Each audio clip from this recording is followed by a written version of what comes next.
Sir Arthur, after the war, I think you went into the city where you briefly worked for a commodity broker in Threadneedle Street. Yes, a broker called, oddly enough, Threadneedle. Charming chap. And worked in the futures market. How does that work? Well, basically, you have to get a hold of a number of clients with lots of money, and they give it to you to speculate with. If, for example, you came to me and told me you thought the price of lichen or lichen was going to go up, I'd pocket the money and hope it went down, and say, sorry, old chap, you've lost your money. If it went up, I'd change my name and start all over again. That's basically how it works. Did you do well?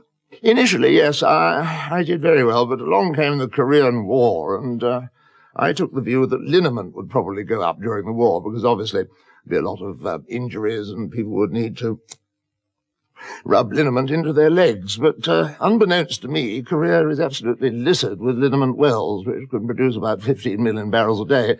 So I had a liniment glut on my hands, which was thoroughly unpleasant, as you can imagine. And was that when you moved back home to Greebling Manor? Yes, as you know, my father and I were never particularly close, but he was in the autumn of his years, and one day I received a particularly upsetting telegram from him, which really meant I had no alternative but to return home.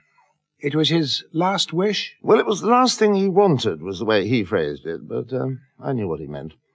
In those days, Greebling Manor was surrounded by over 28,000 acres of wonderful farmland, none of which, unfortunately, belonged to us.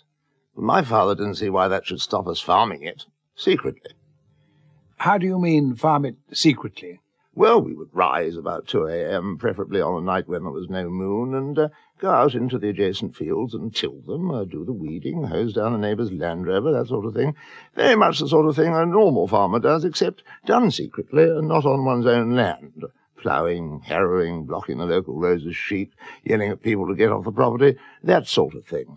What was the idea? I haven't the foggiest. It was absolute madness. My father was working all night long, basically for the benefit of the bloody next-door neighbours. They woke up each morning, farms which had been an utter tip the night before looked absolutely tickety-boo. He even stacked the cowpats in immaculate little piles. But your own concept of secret farming was different. Yes, entirely different, entirely different. To me, secret farming meant going into the fields by night and planting very quick-growing crops, which one can then harvest by dawn. The secret is to find a product that grows very, very quickly indeed. What, mustard and cress or something like that? Oh, good heavens, no. Mustard and cress is far too slow. Mushrooms, they're the chaps. You've heard of the button mushroom? Well, we cultivated pinpoint mushrooms. Very, very small indeed, because they'd often only been growing for as little as 20 minutes before plucking. Some might say that was rather sharp practice. Best eaten raw, with a little bit of fresh lemon and a spot of pepper. Next question. Secret dairy farming, Sir Arthur. Yes, secret dairy farming. Now, that really made a great deal more sense. Hence your 8th gift. 8 maids of milking, yes. We always used maids, Filipino maids, working in teams of 8. 7 on each team were employed by me, secretly milking up to 100 cows a night. And the other one worked for my father, doing any secret washing up, secret hoovering, and so on, that he felt needed doing. A very sensible arrangement, Sir Arthur. Thank you. Thank you.